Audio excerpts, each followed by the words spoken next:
கர்த்தருடைய பரிசுத்த நாமத்துக்கு மகிமை உண்டாதாக.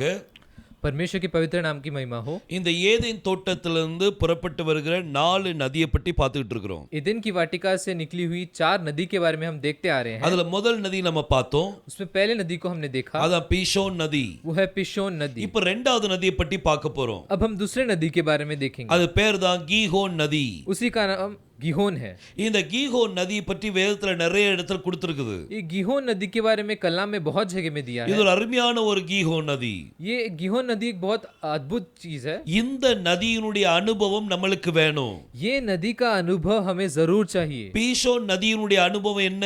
पिशोन नदी का अनुभव क्या है? நம்ம வாயினால யெகோஷுவா பேரை அறிக்கை செய்யணும். हमारे मुंह के द्वारा हम परमेश्वर के नाम की अंगीकार करना है। அது கீஹோன்ல வேற அனுபவம் இருக்குது. वही गीहोन में और एक अलग अंगीकार है। முதல் அனுபவம் இல்லாட்டி पहला अनुभव नहीं है तो भी இரண்டாவது அனுபவம் எப்படி கிடைக்கும்? दूसरा अनुभव कैसे मिलेगा? இந்த இரண்டாவது அனுபவம் ரொம்ப முக்கியமானது. ये दूसरा अनुभव बहुत महत्वपूर्ण है। இப்போ இந்த கீஹோன் நதியை பற்றி நம்ம பார்க்கலாம். अब ये गीहोन नदी के बारे में हम देखेंगे। ஒரு வசனத்தை வாசிப்போம். एक वचन को हम पढ़ेंगे। ஆதியாகமம் 2ஆம் அதிகாரம் उत्पत्ति 2रा अध्याय, அதுல 13ஆம் வசனத்தை வாசிக்கலாம். उसमें 13 वचन को हम पढ़ेंगे। और दूसरी नदी का नाम गीहोन है, यह वही है जो कूश के सारे देश को घेरे हुए हैं। இங்க கீஹோன் நதியை பற்றி பார்க்கிறோம். यहाँ पर हम गीहोन नदी के बारे में देखते हैं। இந்த கீஹோன் நதியினுடைய ஸ்பெல்லிங்க பாருங்க. ये गीहोन नदी के स्पेलिंग को देखिए। இதுல மொத்தம் 5 எழுத்துக்கள் உண்டு. इसमें कुल मिलाकर 5 अक्षर है। முதல்ல கிமல், पहले गिमल, அப்புறம் யோத், फिर योद, அப்புறம் ஹெத், फिर खेत, அப்புறம் வாவ், फिर वाव, அப்புறம் நூன் சோஃபித். फिर नून सोफित। இந்த டீகோடிங் பண்ணும்போது ये डिकोडिंग करते समय இந்த ஸ்பெல்லிங் ரொம்ப முக்கியம். ये स्पेलिंग बहुत मुख्य है। அதனால அடிக்கடி நீங்க என்னை பார்த்திருப்பீங்க. इसीलिए हर बार आपने मुझे देखा रहेगा, நான் ஸ்பெல்லிங்க சொல்லிக்கிட்டே இருப்பேன். मैं स्पेलिंग बोलते ही रहता हूँ। இந்த ஸ்பெல்லிங் எல்லாம் மனப்பாடம் பண்ணுங்க. इस स्पेलिंग को याद करिए, அதுதான் ரொம்ப முக்கியமானது. वही बहुत मुख्य है। இப்போ இந்த 5 ஸ்பெல்லிங்க ये अभी 5 स्पेलिंग, பாருங்க, இதை நான் 3ஆ பிரிக்கிறேன். इसे मैं 3 भाग करता हूँ। முதல் 3 எழுத்து पहले 3 अक्षर को கிம்மல், யோத், ஹெத். गिमल, योद, खेत, அதை உச்சரிக்கும் போது उसे उच्चारण करते समय கியாஹ் அப்படின்னு சொல்லுவாங்க. गियाक। இந்த கியாஹ் அப்படின்னு சொல்லும்போது ये गियाक जो है அது ஊற்ற குறிக்குது. वो एक सोते को दर्शाता है। அது பொங்கி வருகிற ஊத்து. वो एक बहते सोते को दर्शाता है। சோ அதுதான் கியாஹ். तो वही है गियाक। அடுத்தது வாவ். फिर है वाव। வாவ் வந்து என்ன, இந்த உச்சரிப்பு? वाव का क्या उच्चारण है? அது ஓ என்கிற உச்சரிப்பு. वो ओ उच्चारण है। அடுத்தது நூன் சோஃபித். फिर है नून सोफित। இந்த நூன் சோஃபித் எதை குறிக்குது? नून सोफित किसको दर्शाता அது है? விதை குறிக்குது. वो बीज को दर्शाता है। நம்ம எல்லாம் தேவனுடைய வித்துக்கள். हम परमेश्वर के बीज हैं। இந்த வாவ் என்ன செய்யும்? ये वाव क्या करता है? ரெண்டு இதை இணைக்குது. दोनों को जोड़ता है। ஒன்னு ஊற்றையும் एक है सोते को இன்னொன்னு நம்மளையும் இணைக்குது. और हमें जोड़ता है। தேவன் இந்த வித்துக்கு, परमेश्वर ये बीज को, இதுக்கு தண்ணி கொடுக்கிறாரு. इसको पानी देता है, இதுக்கு அபிஷேகத்தை கொடுக்கிறார். इसे अभिषेक देता है, அது ஊற்று கொடுக்கிறாரு. उसे वो सोता देता है। சோ இந்த அபிஷேகம் கண்டிப்பா வேணும். तो ये अभिषेक जरूर चाहिए। தேவனுடைய வித்துக்களுக்கு परमेश्वर के बीज को ஒரு அனுபவம் வேணும். एक अनुभव जरूरी है। என்ன அனுபவம்? क्या अनुभव? அபிஷேகத்தின் அனுபவம் வேணும். अभिषेक के अनुभव को जरूरी இந்த है। அபிஷேகம் உங்களுக்குள்ள வந்தால் ये अभिषेक आपके अंदर आने पर அப்போ கீஹோன் நதியினுடைய அனுபவம் உங்களுக்கு வந்துட்டு. तभी गीहोन नदी के अनुभव आपके अंदर आ गया है। பாருங்க, தாவீது ராஜாவை பற்றி பார்க்கலாம். हम दावीद राजा के बारे में देखेंगे। அவருடைய பையன் சாலமோன். उनका बेटा सालोमोन, இந்த சாலமோனை அபிஷேகம் பண்ணும்போது इस सालोमोन को अभिषेक करते समय அவனை வேற ஒரு இடத்துக்கு கொண்டு போறாங்க. उसे एक दूसरे जगह लेके जाते हैं। அவங்க ஒரு இடத்துல வச்சு சும்மா எங்கேயும் வச்சு அபிஷேகம் பண்ணல. उसे कहीं पर भी रख के अभिषेक नहीं किया, அவனை ஒரு இடத்துக்கு கொண்டு போறாங்க. उसे एक जगह पे लेके गए। பாருங்க, 1 ராஜாக்கள் देखिए पढ़ेंगे पहला राजा, அதுல 1ஆம் அதிகாரம் पहला अध्याय 45ஆம் வசனத்தை வாசிக்கலாம். 45 को हम पढ़ेंगे। அதுல பைபிள் சொல்லுது, उसमें कलाम कहता है, ஆசாரியனாகிய சாதோக்கும் याजक सादोक, தீர்க்கதரிசியாக நாத்தானும் नबी नातान, அவனைனா யார? उन्हें मतलब किसे? சாலமோனை. सालोमोन को। சாலமோனை கீகோனிலே सालोमोन को गीहोन में ராஜாவாக அபிஷேகம் பண்ணினார்கள். राज्य अभिषेक किया है। சோ இந்த சாலமோனுக்கு எங்க அபிஷேகம் பண்றாங்க? तो इस सालोमोन को कहां पर अभिषेक करते हैं? எந்த நதி பக்கத்துல? कौन से नदी के पास में? அது கீஹோன் நதி பக்கத்துல அபிஷேகம் நடக்குது. वो गीहोन नदी के पास में अभिषेक होता है. எப்படி கரெக்ட்டா அதை மேட்ச் பண்றாரு பாருங்க. देखिए कैसे वो करेक्टली मैच होता है यहाँ पे. சாலமோன் தான் வித்து. सालोमोन ही वो बीज है. அந்த கீஹோனை பாருங்க. वो गीहोन को देखिए. அந்த ஸ்பெல்லிங்க பாருங்க.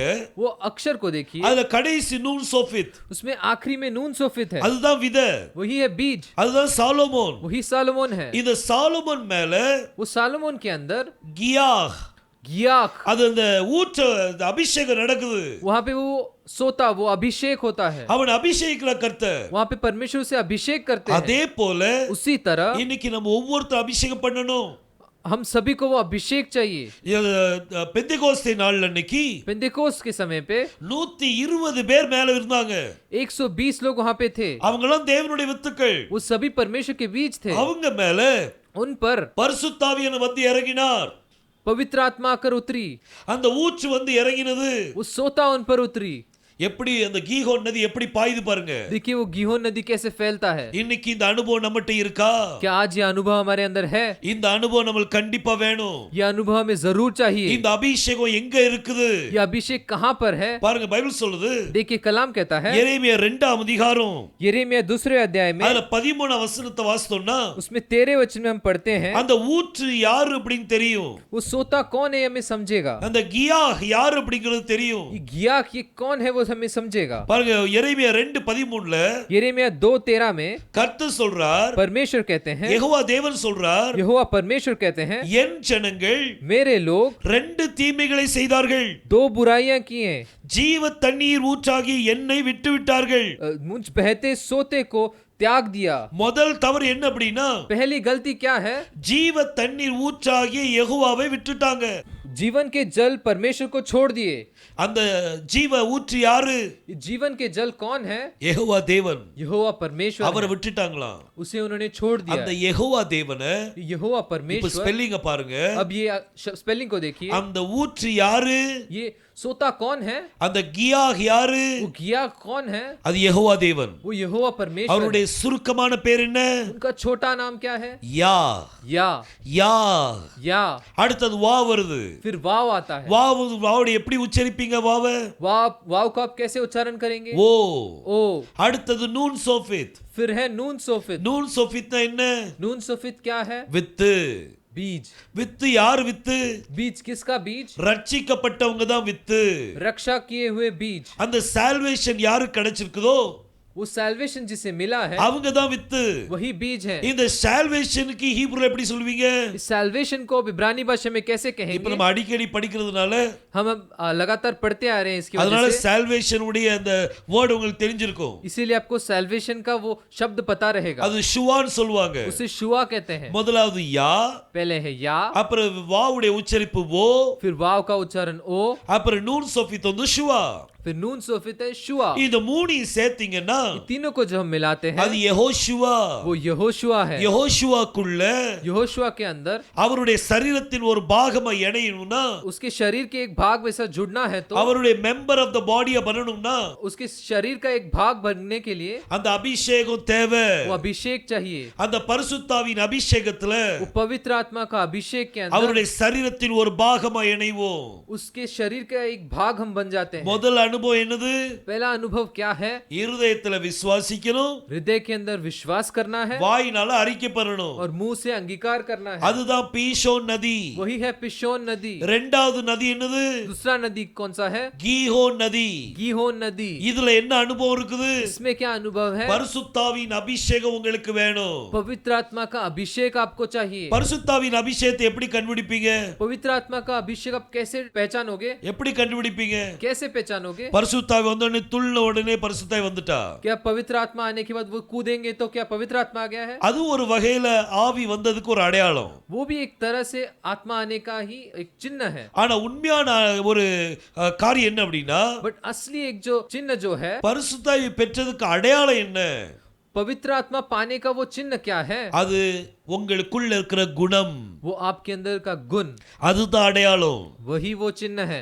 ஆவியின் கனிகள் சொல்றோமே, आत्मा का फल हम जब कहते हैं அதுதான் அந்த கனி. वही वो चिन्ह है। பரிசுத்தாவி உங்ககிட்ட வந்தால் पवित्र आत्मा आपके अंदर जब आएगा, பரிசுத்தாவின் கனி வெளிப்படும். पवित्र आत्मा का जो फल वो प्रकट होगा। அசுத்தாவி வந்தால் अशुद्ध आत्मा आएगा तो அவனுடைய கனி வெளிப்படும். उसका फल प्रकट होगा। அப்போ கனினாலே तो फल से அந்த மரத்தை நீங்க அறிந்து கொள்வீங்க. वो वृक्ष को आप पहचान सकते हो। அது நல்ல மரமா, वो अच्छा वृक्ष है क्या, அது கெட்ட மரமா, वो बुरा वृक्ष है क्या, இத நீங்க அடையாளம் கண்டு கொள்ள முடியும். ये आप समझ सकते हो। இன்னைக்கு எல்லாரும் அபிஷேகத்தை பெறாங்க. आज सभी लोग वो अभिषेक पाते हैं, ஆனா சில ஜனங்கள் தான் பரிசுத்தாவின் அபிஷேகத்தை பெறாங்க. पर कुछ लोग ही वो पवित्र आत्मा का अभिषेक पाते हैं। நிறைய பேர் அசுத்தாவின் அபிஷேகத்தை தான் பெற்றிருக்கிறாங்க. बहुत लोग अशुद्ध आत्मा का अभिषेक ही पाते हैं। பரிசுத்தாவி பெற்றதுக்கு அடையாளம் என்னன்னா, पवित्र आत्मा पाने का जो चिन्ह है அது ஆவியின் கனி. वही पवित्र आत्मा का फल है। எப்படி நீங்க சிந்திச்சு பாருங்க. अब सोच कर देखिए, உங்க வாழ்க்கையை சோதிச்சு பாருங்க. आपके जीवन को आप परख कर देखिए, உங்ககிட்ட பரிசுத்தாவி தான் இருக்கா, क्या आपके पास पवित्र आत्मा ही है இல்லாட்டி வேற எந்த ஆவி இருக்குதா? या और कोई आत्मा है। பாருங்க, இந்த கீஹோன் நதியினுடைய அனுபவம் देखिए, गीहोन ये नदी का जो अनुभव है அது நம்மளுக்கு தேவை. वो हमें चाहिए। பாருங்க, முதல் நதியினுடைய அனுபவம் என்னது? देखिए, पहले नदी का अनुभव क्या है, அது பீஷோன் நதி. वो पिशोन नदी है। இருதயத்துல விசுவாசிக்கப்படும், हृदय के अंदर विश्वास करना है, வாயினால அறிக்கை பண்ணணும். मुंह से अंगीकार करना है, அதுதான் முதல் அனுபவம். वही पहला अनुभव है। ரெண்டாவது கீஹோன் நதி, दूसरा नदी गीहोन नदी है, அபிஷேகத்தின் அனுபவம். अभिषेक का अनुभव। இன்னைக்கு உங்களுக்கு அந்த அனுபவம் வந்துட்டா? क्या वो अनुभव आपको आ गया है अभी? சிந்திச்சு பாருங்க. सोच कर देखिए, நீங்க உங்களே ஏமாத்தாதீங்க. आप खुद को ही भरमाइए मत। உங்கள்ட்ட பரிசுத்தாவி இருக்கா, क्या आपके अंदर पवित्र आत्मा है இல்லாட்டி இல்லையா, या नहीं, இல்லாட்டி சந்தேகமா இருக்கா, क्या आपको वो संदेह है, என்கிட்ட இருக்கா இல்லையான்ட்டு ஒரு சந்தேகம் இருக்கா, मेरे पास है कि नहीं वो संदेह है, तो அப்ப கர்த்தர்ட்ட முழங்கால் போட்டு கேளுங்க. तो परमेश्वर के सामने घुटने टेक कर मांगिए, கர்த்தாவே எனக்கு இந்த அனுபவத்துக்குள்ள கொண்டு போங்கப்பா, परमेश्वर मुझे अनुभव के अंदर लेके जाइए, எனக்கு இந்த அனுபவத்தை தாங்கன்னு கேளுங்க. मुझे अनुभव दीजिए, அவர் தருவாரு. वो देंगे। கர்த்தர் உங்களை ஆசீர்வதிப்பாராக. परमेश्वर आपको आशीष करे। ஆமென். आमीन।